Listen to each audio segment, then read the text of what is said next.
Enggak. Tidak ada.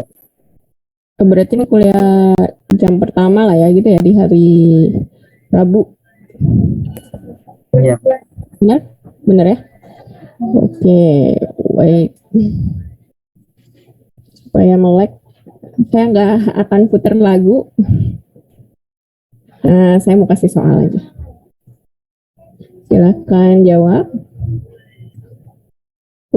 Ini coba ya. Integral dari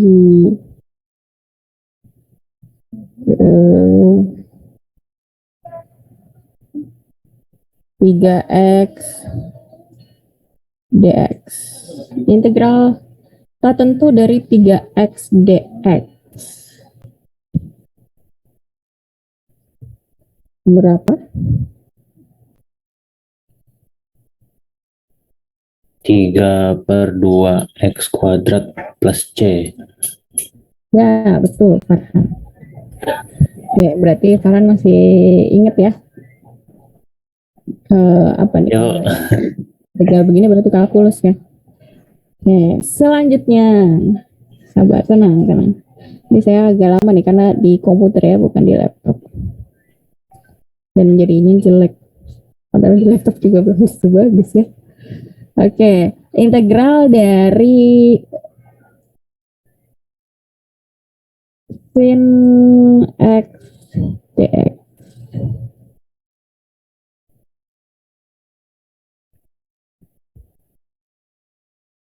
Berapa integral dari sin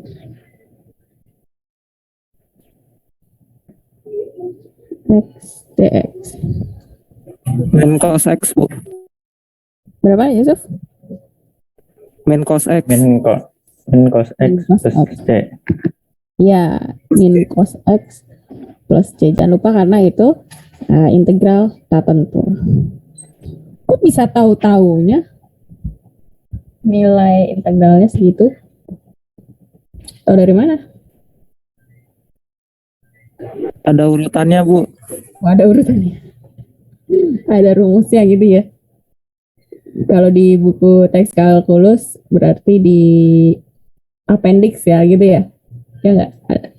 Kalian dikasih kan buku kalkulusnya sama dosen kalkulus atau di dosen kalkulus lah ya kalau integral dasar gini. Kecuali kalau PDB, nah itu baru masuk revismen. Oke, sekarang integral dari kok titiknya di situ sin x pangkat 3 dikali akar pangkat 3 dari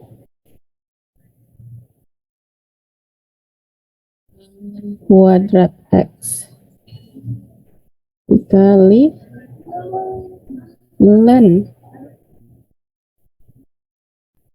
x pangkat 4 dx. Ini gimana? Gimana Yusuf? Ada urutannya nggak? Tadi kamu bilangnya apa urutan?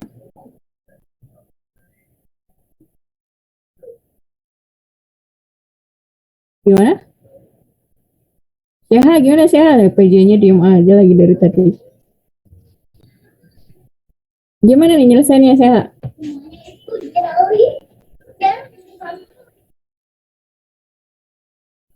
Sehat, buka mic-nya. Gimana nyelesainnya sehat? Bentar Bu, masih ngitung. Bilang aja panjang Bu gitu. Bilang dong. Panjang, Bu. Nah, itu Farhan yang panjang. Nggak ada ya di appendix kalkulusnya. Nah, saya dosen komputasi di sini di Zoom meeting ini sekarang. Maka formula yang panjang seperti ini biasanya itu adanya di serapan, sains serapan gitu ya, atau di teknik lah, engineering. Nah, mereka biasanya nggak pakai integral tertentu kayak gini nih. Mereka biasanya langsung ada batas bawah sama batas atas. Jadi ini ya tinggal masukin aja ke komputasi ya. Tinggal masukin ke pemrograman, langsung dia dapat hasilnya. Gitu, saya dicari dulu. Saya aja males nyarinya. Orang baru kepikiran tadi. Gitu ya. Oke. Nah, itu kadang kita perlu memodelkan matematika dari real problem itu kompleks. Komputasi datang sebagai problem solver. Berarti kalian nanti kalau lulus kuliah ini, selamat kalian menjadi pemecah masalah realita kehidupan gitu ya, bahwa di hidup ini banyak masalah yang begitu kompleks, masalah yang begitu rumit gitu. Dan orang-orang komputasi berusaha untuk memberikan solusi yang mendekati sempurna dan mengetahui batasan komputasi, biasanya cost computation ya. Nah, jadi ya dicarilah solusi yang oke lah gitu, oke dari segi biaya, dari segi hasil. Nggak usah yang terlalu sempurna lah gitu ya. Nah, ini berarti nanti begitu lulus kuliah fisika komputasi juga kalian akan menyadari bahwa ingat kata-kata saya nanti ya. Ya, nyari jodoh tuh nggak ada yang sempurna. Paham nanti. Tapi yang penting ya mendekati aproksimasi standar kalian gitu. Gitu ya. Karena tadi gara-gara pemodelan matematika tadi, kemudian pendekatan-pendekatan tadi, maka akan ada yang namanya error atau galat. Nah, di sini juga ada error analysis. Nanti kita bahas di Zoom meeting sekarang karena sudah masuk ke week 1 ya. Oke, selanjutnya ada roots of equations. Kalau kalian ingat waktu SMA kalian belajar waktu SMP belajar akar persamaan kuadrat. Kemudian di SMA juga dibahas lagi akar persamaan kuadrat. Kemudian bahas juga polinomial ya. Akar-akar dari polinomial misalnya X pangkat 3 kayak gitu ya. X pangkat 4, kemudian dicari tuh akar-akarnya. Nah, yang kalian kerjakan sesungguhnya adalah kalau akarnya bilangan bulat, ya kan? Ingat nggak waktu SMA apa udah lupa? Akarnya bilangan bulat. Ya, yang paling kalau bilangan pecahan yang sederhana lah, misalnya setengah, sepertiga, seperlima, seperempat gitu ya. Tapi kalau misalnya ternyata akarnya itu bilangan berkoma gimana? Kita bisa bahas itu dari sisi komputasi pakai root of equations. Jadi cara mencari akar secara komputasi ada terbagi menjadi dua, yaitu bracketing method atau metode tertutup dan open method atau metode terbuka. Nanti kita bahas di pekan depan ya.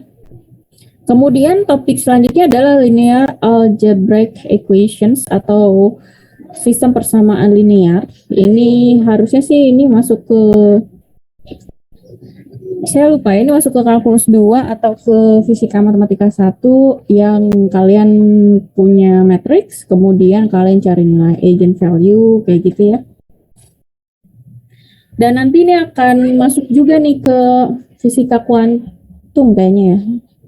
Fisika kuantum kayaknya ya. Nah, nanti di fisika kuantum mungkin dibahasnya pakai sisi analitik, tapi nanti kalian bisa coba cari solusinya nilai eigen gitu melalui metode komputasi. Selanjutnya interpolasi. Nah, untuk interpolasi ini lebih ke bagaimana kita mengurus data. Kalau kalian ingat fisika dasar atau fisika dasar 2, kalian kan nggak langsung praktikum ya? Betul? Langsung ngolah data nggak sih kelas kalian? Tuh.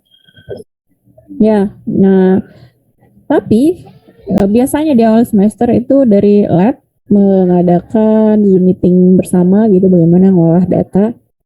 pakai teorema sesatan yang kayak gitu ya. Jadi istilahnya plotting titik-titik data yang diperoleh dari praktikum atau eksperimen. Mungkin kelihatannya atau kesannya kayak sepele atau sederhana gitu ya, tapi itu nanti kepake saat kalian skripsi, ambil data berkali-kali, kemudian mengolah data yang sudah kalian punya. Nah, nanti di sini kita akan bahas bagaimana kita mengolah data di interpolation ini. Sebenarnya interpolasi kan ya, mengolah data di antara range data yang kita ambil, namun sebenarnya kita juga bisa nanti kalau cukup waktunya mungkin kita tambahkan topik-topik extrapolation jadi jatuhnya ke mengira-ngira atau memperkirakan ya, memperkirakan nilai di luar range data yang kita dapat. Oke, selanjutnya ada numerical integration, ini integrasi numerik. Balik lagi ke slide yang tadi. Yang namanya integral kan gini ya. Bagus ya ini. Lambang integralnya lumayan bagus lah ya. Kalau kalian lihat ini sebenarnya huruf S yang ditipisin gitu ya. S yang ditipisin. Biasanya kayak gini. dx misalnya gitu ya. Di sini ya suatu fungsi fx. Nah, sebenarnya ini kalau mau kita gedein, ini versi doyan makannya ya. S. Jadi kalau kita besarin ini S itu sebenarnya singkatan dari apa sih? Summation. Penjumlahan. Jadi kalau ini kan D ya, kecil-kecil gitu ya. Kalau ini jadinya delta. Penjumlahan besar-besar. Di integrasi numerik, terkait dengan integrasi numerik, kita seperti menganggap persoalan integral tadi itu seperti menambahkan part-part yang kecil tadi. Segimana kecil partnya ya bergantung kita, si problem solvernya. Gitu. Seberapa detail yang mau diminta, ya bergantung persoalan. Selanjutnya ada numerical differentiation, ini diferensial numerik, ya sama. Kemudian ini PDB, persamaan diferensial biasa, PDB, ini ada di FISMA 1, jadi silahkan buka lagi catatan di kalkulusnya dan di FISMA-nya mengenai konsep-konsep metode matematik ya untuk penyelesaian soal fisika.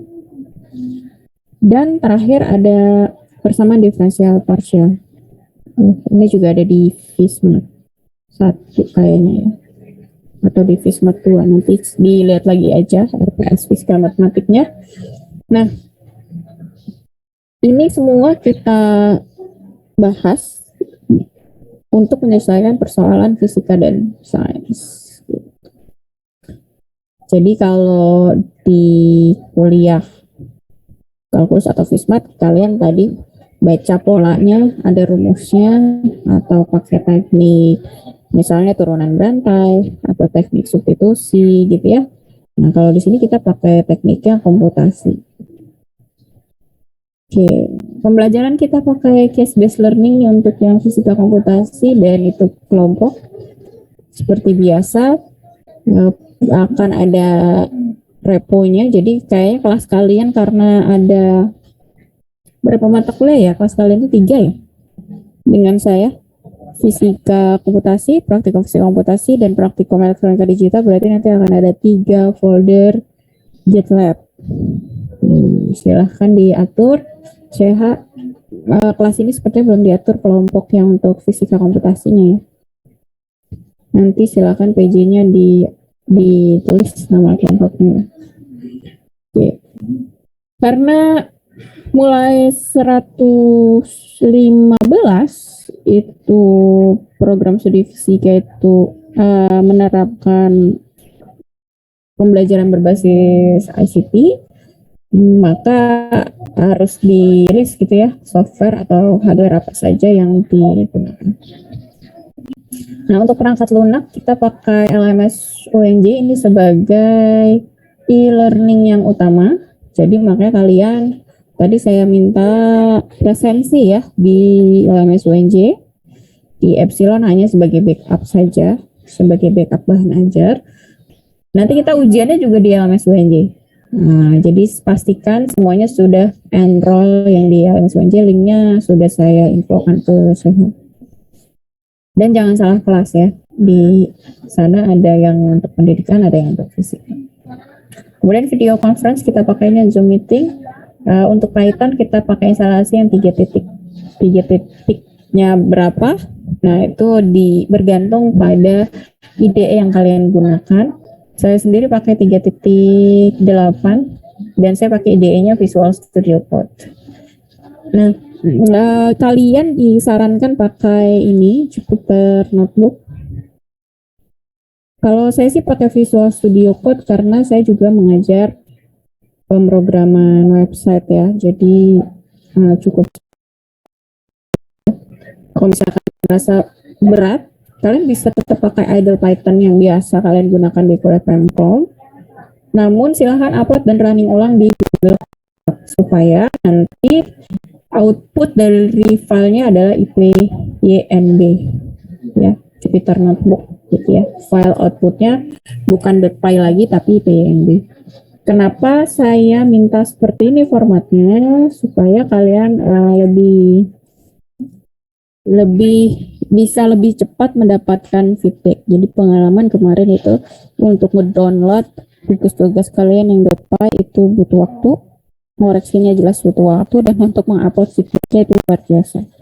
Nah, kemudian saya sempat coba sebenarnya dulu ya di tugas visualisasi yang topik terakhir di pemrograman pakai Google Colab dan lumayan ngoreksinya jadi lebih cepat. Oke, dan yang terakhir adalah repo. Sebenarnya repo yang terkenal itu ada GitHub, tapi kita pakai GitLab saja karena semester lalu kalian sudah pakai GitLab. Nanti untuk tutorial penggunaan GitLab untuk kerja kelompoknya nanti dibuatkan video rekaman aja ya, jadi nggak usah dibahas di Zoom meeting. Kemudian kita nanti ada grup Telegram kalau sudah masuk ke K1. Nanti disiapkan. Dicek saja di e-learningnya ya, dicek saja link di e-learningnya. Kemudian selanjutnya ada penilaian. Penilaian ini ada kinerja tugas individu, kemudian kinerja tugas kelompok dan tes tulis. Untuk yang individu, kinerja individu itu ada tugas individu dan mini case individu. Kemudian kerja kelompok itu ada tim case, itu ada UTS dan ada UAS. Kalian lihat di sini, karena pembelajarannya berbasis kasus, maka kasus sendiri nilainya 55%. Tugas individu 20%. Nah, saya harap kalian bisa bijak ya. Jadi itulah mengapa dari sejak semester lalu itu saya tidak ada istilah perbaikan untuk tugas, itu nggak ada. Tugas itu mudah, kemudian waktu pengerjaannya juga panjang, seminggu. Sedangkan untuk case itu lebih sedikit waktunya, ya. Yang untuk mini case individu, soalnya ya agak tingkat kesulitannya di atas tugas. Nah, kemudian yang tim case itu sudah pasti bentuknya project kelompok dan penilaiannya banyak aspek di sana, terutama koordinasi kelompok harus terlihat di GitLab-nya, di repository-nya. Kemudian untuk UTS UAS, kalian lihat ini porsinya hanya 10% dan 15%. Kalau kita andaikan tugas individu, mini case individu, dan tim case individu kalian semua yang perfect, dapat 100 semua, kalian nggak ikut ujian pun bisa lulus mata kuliah ini. Kan ini total berapa? 75 ya. 75 itu nilainya B. Bayangkan. Jadi perhatikan, saya harap kalian bisa maksimal di porsi penugasan gitu ya. Oke. Nah, untuk kehadiran, recording kehadiran itu minimal 80%. Ini adalah aturan akademik. Jadi kalau kalian kurang dari 80% kehadirannya selama 1 semester itu tidak diperkenankan mengikuti UAS. Tidak diperkenankan mengikuti ujian. Untuk buku, saya akan share-nya per chapter supaya kalian bisa koneksi antara pokok materi yang dibahas dengan yang buku yang saya lampirkan. Baik, sampai sini tentang RPS Fisika Komputasi yang akan kita implementasikan 1 semester ke depan. Ada yang tanyakan mengenai perkuliahan? Silakan.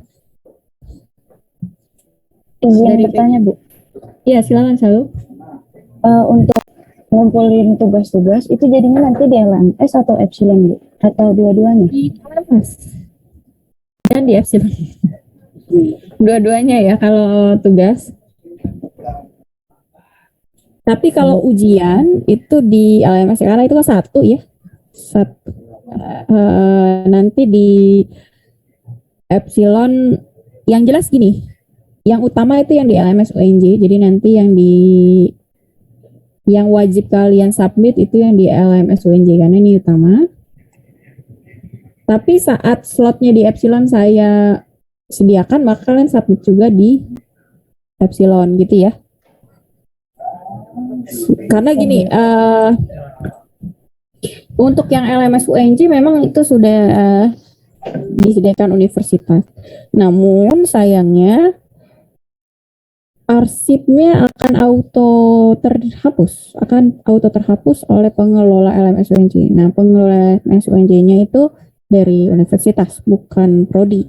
Jadi prodi tetap meminta kita ada backup bahan ajar dan tugas gitu ya di Epsilon. Nah, untuk UTS UAS supaya kalian gak bingung, kalian bisa yang utama di LMS. Nanti kalau slot yang saya sediakan di Epsilon bisa submit di Epsilon juga. Namun gini, seperti yang kita pernah UAS pemrograman komputer kemarin kan yang dikumpulkan adalah link Google Drive kalian ya. Kemarin gitu ya. Gitu bukan? Iya, Bu. Ya, Bu. Enggak ya? Oh itu case ya, sorry, case. Nah, yang saya bilang yang disubmit adalah link Google Colab-nya atau link Google Drive-nya. Itu kelas teori kayaknya ya, pemrograman komputer. Kurang lebih nanti seperti itu. Mengenai waktu kan nanti kelihatan last editingnya kapan. Gitu. Jadi ya nanti kemungkinan kalau keduanya muncul submission, maka formatnya adalah link gitu. Nah, enaknya kalau di LMS UNJ sebenarnya bisa sampai untuk file-file besar, cuma ya nggak enaknya itu begitu kuliah selesai beberapa bulan kemudian langsung terhapus oleh pengelola LMS sehingga prodi tidak punya arsip untuk keperluan nanti akreditasi dan semacamnya. Begitu Syalu, jadi siap-siap aja, dilihat aja di LMS-nya seperti itu. Oh, baik, terima kasih, Bu. Kalau kalian ngeh gitu ya sama Epsilon yang pemrograman, itu sempat saya buka slot gitu, padahal kalian gak submit tapi saya isikan nilainya. Jadi waktu itu kalian ngerjakannya lewat Google Form kayaknya ya. Nah, tapi tetap saya sediakan slot di Epsilon hanya untuk menginfokan nilai kalian gitu. Jadi kalau di Epsilon ya pasti harus tetap ada karena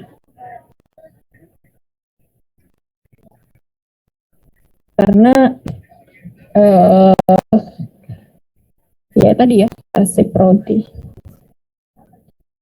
Nah untuk GitLab saya selain menerapkannya di mata kuliah, saya juga menerapkan di pembimbingan skripsi. Jadi kalau kalian kan sudah punya akun Candela ya, akun Candela itu menggantikan buku hijau, buku catatan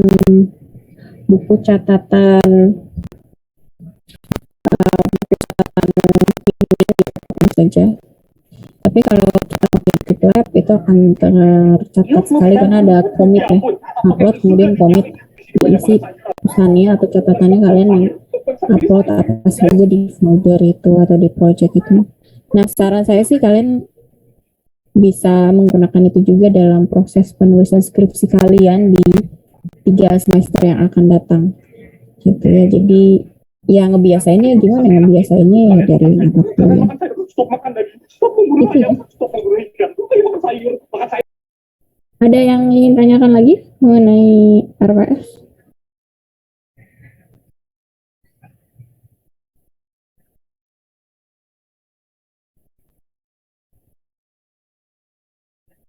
Cukup dari PJ-nya cukup? Ya, ada pertanyaan dari PJ tentang RPS? Cukup, Bu. Cukup jelas ya. Jadi ini silakan diingat-ingat. Yang kemungkinan saya berikan perbaikan justru di tugas kasus, karena yang lain porsinya kecil gitu ya. Jadi ya saya sih berharap kalian sudah bagus gitu ya nilainya, sungguh-sungguh kerjanya, jadi bisa buat dosennya happy gitu ya, bikin orang senang itu juga kan bisa